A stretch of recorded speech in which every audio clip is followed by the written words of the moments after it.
This is the Brandon Smith Show, and I am your host, Brandon Smith, and the entire purpose of the show is one singular thing, and that is to help you live a life that much more free from dysfunction. I'm super excited about this show today. I have an awesome guest, Lindsay Fetters, and she's going to be joining us. This show, we are going to talk about, are you ready? Drum roll. We're going to talk about dogs. That's right, dogs. D-O-G-S, dogs. And how awesome they are, but also what we can learn about training a dog and how that even relates to people.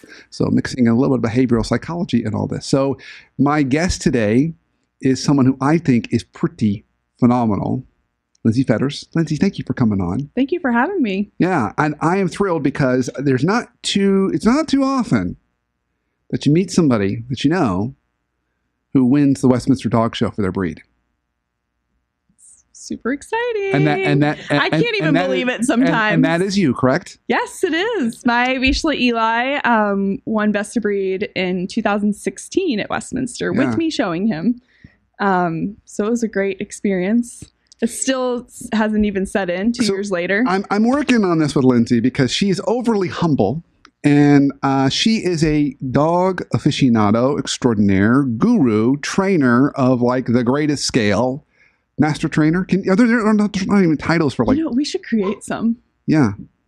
We should definitely create some. Yeah. Speaking of which, for this show, I actually brought both my dogs, Ellie and Walter. I gave them bully sticks. They went out of the studio, but I just heard Ellie bark outside the door. She's like, can I come in, please? Because she needs her close-up. You're talking about dogs. So before we jump into our topic of dogs, because I think it's a cool topic, and different from what we normally talk about on the show, tell the listeners and viewers a little bit about you. Like, how did you even get into the space? What's been your journey, and what does kind of your life look like today? Oh, wow. That's a big question. So I grew up with a mom that showed Irish setters. So from as young as I can remember, we always had puppies in the house. So she showed Irish setters. She bred and showed Irish setters. Say that 3 times fast. Yes. I did not know that about you. Yes. So I started showing my very first dog show. I was 4 years old. And I think my mom might have fibbed a little bit on the entry form to say that I was 6. And I showed this Irish setter. I'll never forget it. He was running around the ring. They're not exactly known for being well-trained. Yeah. And ran around the ring, grabbing my sweater. It was a disaster, but it was great at the same time. So I was kind of hooked from a young age, and I grew up showing. It was great because I was one of 4 kids, and my mom and I really bonded with the dogs. And so every weekend on Friday afternoons, I'd come home from school and we'd have the car all packed and we would go to whatever state we were going to for a dog show. And then we'd come back Sunday night and I'd go back to school and work with the dogs in the afternoon. So I got really into it and I loved it. And that was my time with my mom. So what kid doesn't want to leave to go out of town, get away from their sisters? I love my sisters, but so we left every weekend most of the time. And then I got into sports and I did some other normal stuff in my teenage years. But once I really decided I wanted to show dogs, that was a passion of mine, I wanted to find my own breed because Irish setters are great. But if you've ever been around them, they're a little free-spirited and they kind of do things on their own will.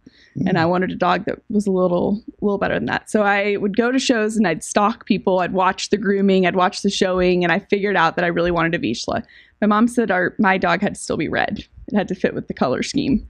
So we had Irish setters. I always wondered how you found Vizslas. Yes. It was the color. It was the color. And I'll never forget, I saw this woman showing this dog. The dog's name was Kinsey. And the poor woman, because I just followed her around all the time. I want Kinsey. And then 2 years later, she called me. I was 14. They had a litter. They had this great puppy available. And I'll never forget, my mom and I went to pick him up from the airport. And his name was Trader because I was going from Irish setters to a Vizsla. So I was a trader. And he sort of started me on this whole new path. And he was my dog. So I invested everything into training him, showing him. He was sort of my pal. He was the only one who would ride with me when I got my license because nobody wanted to ride in my car when I was driving, but my dog. So I had him, and then it got to the point where I was in high school and I'm trying to figure out what I want to do in life. And, it's I think I want to be a vet. Every kid wants to be a vet. And so my mom said, okay, well, you have to go work at a vet clinic. So I think I was 15, maybe 15. I started working at a vet clinic, and I worked there for almost 2 years. And while I was there was a service dog school close by. So I started working there too. I was a hardworking kid. My mom, if I was being punished, if I had done something, which I'm sure I never really did anything wrong, but if I was doing something wrong, my mom would punish me by telling me I couldn't go to work that day. So, wow. So I was pretty hardworking. Imagine kid. that, folks. Hey, I'm punishing you. You're not going to get to work. I'm calling your boss. I think I was more afraid of my boss. Hey, Isaac, would it be possible for you to walk over to the door and let in Ellie? Yeah. But don't let in Walter. Walter's the 6-month-old. Walter Puppy Chow, we call him. Walter wants to redecorate. He wants to do a little redecorating here, but Ellie will chill out. There's the girl. Hi, Ellie. All right, girlfriend. Okay. So I started working at the service dog school, and that was perfect for me because it allowed me to work with dogs. I got to help people. It was a great fit. And I worked there for almost 15 years, like a couple months shy of 15 years. And I decided I wanted to go back to school because I'd only ever known nonprofit life. I'd only ever worked with dogs. I wanted to broaden my horizons. I'd also done an internship when I was an undergrad that I really liked with this real estate investment firm. And so that's what I think I want to do. So went back to business school. I went to Emory, had the time of my life. Best program. That's where we met. Yeah. And I started a job with a commercial real estate investment firm that I love, and it allows me to still do my dog thing. So I breed and show Vizslas now, and I'm getting into some other aspects. So I've done agility and hunt test and obedience. I'm not that great in obedience because it's very rigid, and I kind of like some free-spirited stuff there. So, but yeah, so I'm, just trudging along with the Vizslas and the dog shows, and I love it. It gives me a chance to travel a lot, meet tons of people, and connect with dogs, and, you can learn a ton about dogs. So. Awesome. Okay. Awesome segue. So, Lindsay, what have you learned about dogs? So along the way, so it sounds like you've been doing in some shape or fashion for quite some time. You've been in the dog training space. Yeah. So what have you learned about principles of training a dog? Particularly since I've got a 6-month-old puppy I'm working with him, but he's got his thing. He wants to do, which is why he's not invited to be in studio today. He was invited, and then he was uninvited. Yeah, he was uninvited after he started chewing on the cords. It was like, no. He's not just chewing, though. They're wrapped around him. Yeah, he was all tangled. He's pulling the bobbleheads off the table. It's not a good scene. Ellie is over here, and she's just laying on the sleep. Probably she's just chilling. She's just laying there. And I knew she would not. She's not a chewer. So part of it I learned is the breed. Yes. So what I only know from my brief experience of dogs. Talk to us first about kind of breeding and what people need to be thinking about when it comes to breeds of dogs. Well, you want to get a dog that's compatible to your lifestyle. So I like to be active, and I like to chill, and I want a dog that can do both and knows when to do both. And I'm probably not the best fit for somebody, for a border collie that wants to be working a lot. So I think you have to kind of know what your realistic world looks like. You can't say, oh, I'm going to get a border collie because I'm going to be more active. You kind of need to know what you're getting into. And then if you want a dog that's high performing, you need to look at a dog that's willing to be high performing. So, if you want a dog that's going to be active with you and learn all sorts of tricks, a hound might be a little trickier. Don't hate on me, hound people, but hounds like to do their own thing. So you have to really look at what personalities are, because it's hard to change personalities. So you have to be in line with that. And then with puppies, especially, what you put into your dog, you're going to get out later. So taking the time to really work with them. Exercise is huge. Tired dogs are good dogs.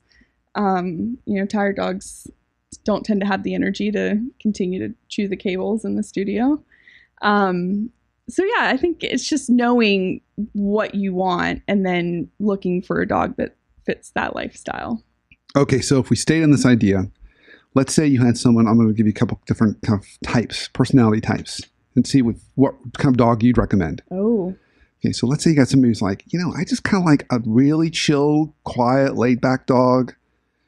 They can be big. I have no problem with big dogs, but they don't need to go out for a hike every day for 3 hours. They can just kind of chill and lay down. I'd get a retired racing greyhound. Oh, really? It's funny because people think that they're crazy because they race, but they do like 30 seconds of exercise and they're done for a week, They're the biggest couch potatoes. I think they call them 30-mile-an-hour couch potatoes. Nice. Yeah, just take them out for a walk a few times a day, like just to do the business. And then they just want to hang. It's like having a cat, but it's a dog. Okay. So now let's say there's somebody who says, hey, I'm a runner. I like to run. Not like a competitive runner, but running is part of my life. I love to run. And I want a dog who will go on runs with me. Oh, there's so many of them. It's depending on distance. I have Vizslas. Those are great for running. Clearly, I'm not a runner, but those are great for running. I have a friend who does marathons, and her dog's trained up to running with her. Could run a marathon. Mm-hmm. A lot of the pointers are great for that because they're high energy and they're athletic, and they're used to being out in the fields hunting all day, so they're used to being active for long periods at a time. Yeah, the sporting breeds are good. Now let's say someone says, gosh, you've got a lot of kids around. I want kind of a family dog. Well, there are a lot. It depends on the size. So if you want a big dog, golden retrievers, Labrador retrievers, you can't beat for family dogs. But you have to put the time in still to train them. But just docile. You look at their temperaments. You don't want a super expressive dog around kids because kind of like people, expressive dogs react and then they think about it. So the way dogs react might be sometimes with their teeth. So, you want a more amiable, laid back, docile dog that's going to sort of think about things before they respond. But then there's a lot of great smaller dogs. My mom has long-haired dachshunds now. She kind of went from the Irish setters to the mini Irish setters. They're not technically mini Irish setters, but they're red long-haired dachshunds. And those are great little dogs. Okay, cool. All right. I've always been curious about kind of breeds and which ones to get. Mine are both Humane Society dogs. So there's tons of rescues. They're like combinations of like bunches of breeds. That's perfect. And you don't really know what their personality is going to be until they just get a little older. You see kind of what job is more dominant for them. Yeah. So we're getting close to break. When we come out of break, here's my next question for you. What have you learned about when it's been training dogs and you really had to kind of train them? What have you learned about leadership as it relates to training dogs that might even apply in other parts of life? Like is it important to be in charge? How do you do that? And how do you establish that presence? And do dogs really care? Or can it be too much? I don't know. I'd be curious what your thoughts on that. I'll have to chime in on that in a minute. Yeah. So we're going into break. Stay tuned. We come right back talking about dogs. What's better than that? We'll be right back.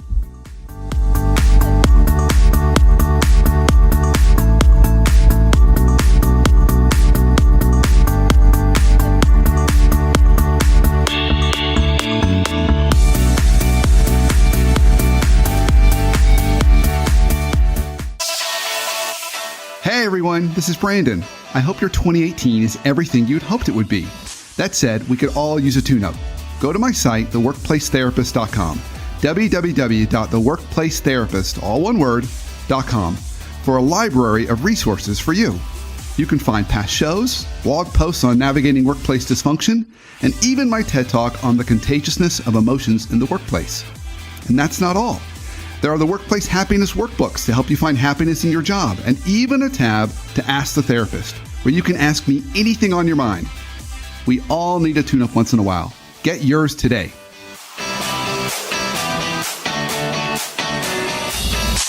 Welcome back to the Brandon Smith Show. Of course, I'm your host, Brandon Smith. Today, we're talking about dogs. I've got my awesome guest and friend, Lindsay Fetters, on the show today. So, Lindsay, when we were going into break, I kind of teed up this question for you.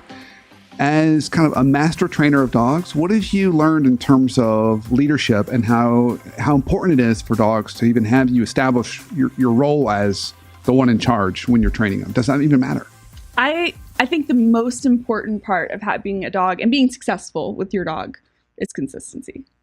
So kind of like kids. Now, I don't have kids, in full disclosure. I'm an aunt, but I don't have kids. But if the rules are always changing and they don't know what you want, well, you wanted this yesterday, but you want this now. I think some dogs shut down and some dogs, just go out of control, or some dogs try and take over. This person, you have to send clear signals to them. Sounds a lot like people. Mm-hmm. You've already said a couple things that relate totally to parenting. You said put in all the time early with a puppy and it'll pay off later. I've seen the same thing happen with parents. If parents just give their kids whatever they want, the problems get really big when they get big. Well, and the worst, and I'm like I said, I don't have children, so I can't really give parenting advice. But the worst thing I ever see. Yes, you can. Well, I can give it, but you don't have to listen. Yeah. You may feel uncomfortable giving it, but I know plenty of people that don't have kids that are free to give their parenting advice to me. Give a bunch of unsolicited advice all the time. But the worst thing I see is when they tell her no. Like, no, you can't have that. And the kid asks again, no. And then the kid asks again, and they're like, okay, fine, take it. And then you're just teaching your kid to be sort of demanding, because if they push enough, they're going to get it. Well, dogs are the exact same way. I mean, with barking in the crate, I can't tell you how many people, my dog's not good in a crate. Why isn't your dog good in a crate? They bark. And I'm like, well, what happens when they bark? Well, I let them out. And I'm like, so the dog's trained you how it's not going to be in the crate, So if you let the dog out after 2 barks, and then the next time the dog barks 10 times and you let it out, the dog's going to learn to train you, because eventually the dog's will is a little stronger than people's most of the time. Oh, interesting. Yes. I actually have a dog, and it's actually a dog I bred that recently, she kind of wears me down, and she wears her owners down, and she kind of just gets to do whatever she wants now because she's trained us really well. Wow. But so you have to be consistent, because you can't say one day that running out the door without waiting is okay, and then the next day expect them to do it. That's true. Clear signals. I can work on that. Me too, to be honest. But there are times when I'm like, yeah, just going out. Oh, speaking of which, so Ellie's over there by the door. Walter has shown up on the other side of the door, and Walter's like, "There's a party in there. I know, I'm missing out. I should be invited into the party." So it makes me think of another kind of question I have for you. And this could also even relate to people, even whether we're talking about hiring someone or just in general. What's the importance of knowing a dog's job? And then figuring out what their job is and kind of helping them do that. Oh, gosh, that's great. Well, dogs and even mixed breed dogs, rescue dogs, they all go back to something that they were originally bred for, like a purposefully bred dog. Yeah. So when it comes to jobs, if I want a dog to go and retrieve the duck that I've shot, it's probably not fair of me to expect the Chihuahua to jump in the pond and bring the bird back. That would be super entertaining to see a Chihuahua. Try that. It would be pretty funny, except for the bird might be bigger than the Chihuahua. That's why it'd be super entertaining. So I think it's important to know, what is a person's strength? What do they enjoy doing? And try and match them up with a position that fits more of what their natural inclination is. Because I think somebody can learn to do something. They can learn to do a job, but long-term happiness is not going to be fulfilling if they're doing something that's completely out of their box. For example, I would be a terrible accountant. Like, I might have gone to business school. You would be both. But I could never just sit there at the screen and crunch number. That would not be me. Like, I need to interact with people. I need to be a little more social. And I need a little bit more than just, but for somebody else, having to interact with people all day long would be really tough. So, I think matching up, knowing yourself, like knowing your dog's breed and what their natural inclination is, and then putting them in a role that suits that best is important. So I like that extension, because we can apply it to us as people and say, what's our natural strengths and where should we be suited in terms of jobs, and not trying to put ourselves in a box that's not a good fit for us. Same thing for dogs. I know, for example, Ellie, she's 6 years old. I know she's a guard dog. Primary job is guard dog. Second job is herder. So we take her out on trail. She's going to try and herd us. But guard dog's her main job, and that's her thing. Walter, I'm still kind of working on. So I don't know what it is yet for him. He's a whole bunch of different kinds of dogs. But now if we pivot into this idea of culture, which applies to people, but also dogs, I'd be curious, when you see a dog come into, so like in the case of Walter, he's a mixed breed and he comes in with Ellie. Will he learn from her, or is each dog just kind of their own individual free spirit? No, I think they mold to their environment. So he probably knows Ellie's the guard dog. So he's like, I don't care. She's got it. I don't have to worry about that. Oh, so he's probably not as much of a watchdog. It could go both ways though. Because like he could just not care at all, or he could go to the other side and be like, I have to be exactly like her, and I'm gonna, Sounds like kids. Yes. Yeah. I mean, in all my parenting wisdom. Yes. Well, it's funny because Ellie will hear something on back of our fence. She'll run up, blah, blah, blah, blah, blah, and Walter runs out after her, but he doesn't know where he's running. He's like, "Where's the ice cream, man? I thought we were getting ice cream." He's like, he doesn't know where he's running or why, but he's barking and he's running like he means it, and he's get there. He's like, okay, now what? Now what? Now what are we doing? Yeah. So yeah, but he's probably more like, okay, Ellie's got this under control. I'm good. And then you'll probably see him come up with another characteristic that maybe Ellie's not as, strong in. Yeah. Okay. So we're getting close on time already, and I want to kind of end with at least some tools and tips and tricks for people who are listening. So if someone was now saying, okay, I'm going to get a dog, and they got a dog, what are some basic fundamental things they need to be doing to kind of establish a routine, establish consistency, and train them? What are some things? You just answered it. So you get the dog. I think before you bring the dog home, you need to have a crate. You need to have like an area for the dog. So that needs to be established before you even get the dog in your house. I think you need to have sort of a trainer set up so that person can work with you in your environment. And get the dog off on a good start. And I think you need to establish a solid routine. So with puppies, it's really important when you're housebreaking them, they need to go out, first thing in the morning, as soon as they wake up, they need to go outside. And every couple of hours, you need to let them out. And just having a routine, and whatever that routine is, and whatever works for you within reason is perfect. But the expectation has to be there, and the consistency in what they're doing and when they're doing has to be there to be successful. Because if one day the dog has to wait 3 hours and then the next day they have to wait 6 hours, they're not going to learn a routine. They're going to be tougher to housebreak. Yeah. It's going to be harder all the way around. And I think starting off on a good foot is important. So having that set up beforehand. Now, what typically happens is people get excited, they get the dog home and they're like, oh, what are we doing now? So then you're a little bit behind the 8 ball. But, just having a good team to help you support the dog. And I'm going to make a horrible extension, but I think it's a fair one. As you were telling that, I agree with everything you said. I thought, how many managers, when they hire somebody, just get excited to have the hire and the extra body, but don't go through the effort of, this is going to be where their workstation is going to be. This is their training program for how we're going to onboard them. This is my consistent interactions I'm going to have with them on a regular basis to make sure they're good to go. And the people in their environment. Like, and by the way, you have a new coworker. Yeah. Like, the person just shows up and like, who is this guy? Like, what is this guy? The first day Walter showed up, Ellie was like, what's this little thing? He tried to take something. She showed her teeth at first to him, and then she realized, oh, he's a puppy. Yeah. So and then after that, she was cool. Just like bringing your new puppy home, you bring your person into the new environment. You need to have everyone in the family needs to know what they're responsible for. Who's going to feed the dog? Who's going to let the dog out? Who's going to clean up after the dog? And just, with people, you go into workplace. Okay, this is what this person's going to do. I want them to work with you. This is where you're going to sit.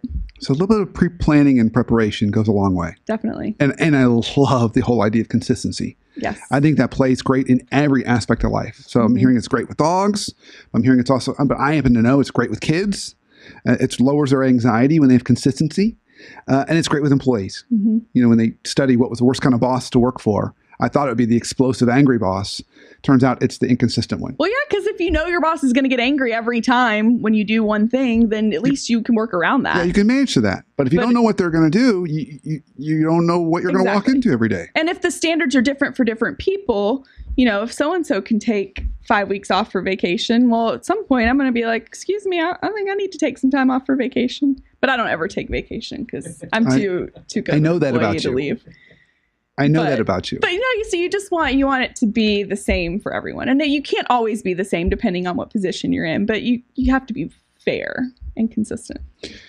Okay, so we're getting close on time, so I've got to ask you this last question, and of course, there's always time to have you back another time. I would love to. So if now we're going to pivot, since it's not that often I get kind of a Westminster Dog Show winner on my show. In fact, never.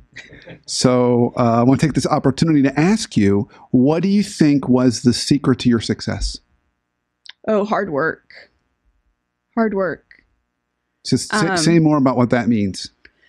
Well, probably, I mean, hard work's the overriding thing, but I think, you have to start with a good dog, and I bred my dog and had worked, a lot on his pedigree and training and those types of things.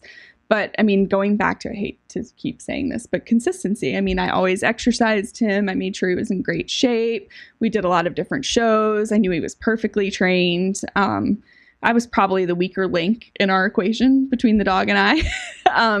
But I think, showing dogs is tough and it's a commitment, and you can't want to show a dog one weekend and then take 3 months off and not do it. You have to really be dedicated.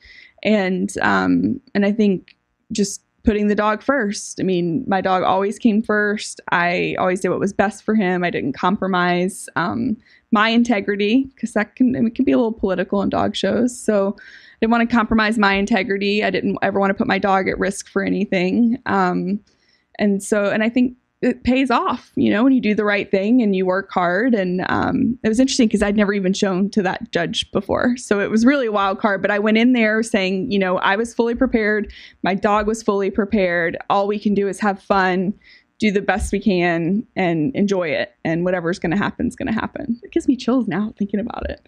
And so, I mean, yeah, hard work. You set yourself up, you put yourself in the right position, and then you follow through on it. I'm hearing in that too, there's the word, you didn't say it, but there's the word discipline. Discipline, kind of a disciplined approach. And and there's consistent, but it's we're doing this. It's just very disciplined and sacrifice. I mean, it wasn't always fun. I mean, I work full time, so I'm driving to DC after working a full day of work on Friday night, and I'm driving back Sunday night to be at work on Monday morning. And I missed holidays. I missed our family's Easter egg hunt one year. We're a little ridiculous. We're very competitive, but it's shocking, right? I'm competitive. Shocking. My sisters are so excited somebody else got to win that year. But yeah, I think dedication. I mean, okay, it's super cool. Oh, this is awesome. Okay, well, we're already there. We're at time. I can't believe it. So I ask all my guests this question. I think I might know what you're going to say. Given it's been a theme of today, but if there's any one life hack you'd have for us on something that we could do to make our lives either personally or professionally healthier and less dysfunctional, what might that be? So tough. I haven't mentioned it yet. Consistency. I knew that was coming. I knew that was coming, folks. I had a hunch. Consistency, Ellie. Consistency. Yep. Okay, cool. Yeah, I totally get that. It makes total sense. It's been a kind of a theme for today. So if people want to learn more about you or what you're up to, where can they go? Well, I'm on Facebook. I'm on the interwebs. So it's just Lindsay Fetters. LINDSAY. G. G's not on my Facebook. Sorry. And then Fetters, F as in Frank, ETTERS. Got it. On Facebook. And then my email address is Lindsay, and then there's the G, Fetters @gmail.com. Lindsay G. Fetters @gmail.com. Okay. Awesome. I'm thrilled that I got to have, I always have cool guests. I got a winner on my show today. Thank you so much for having me. This is awesome. And I got to pick your brain on dogs and work on my Walter Puppy Chow and get him up to. He's a great dog. He is a great dog. I love him. He's so fun and he's so different than Ellie. Yes. Well, that's what makes you love him though, because they're so different. It's like, interesting. I have to adjust to that because we're not used to that. Well, it's like your kids. Are both your kids the same? No, they're all three are different. Three. All three are different. Yeah. So. I guess that was what makes life fun.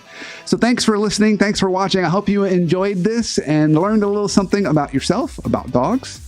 And of course, keep up the fight every week against workplace dysfunction. You can follow us on Twitter at The Workplace Therapist, at the WP Therapist for Workplace Therapist.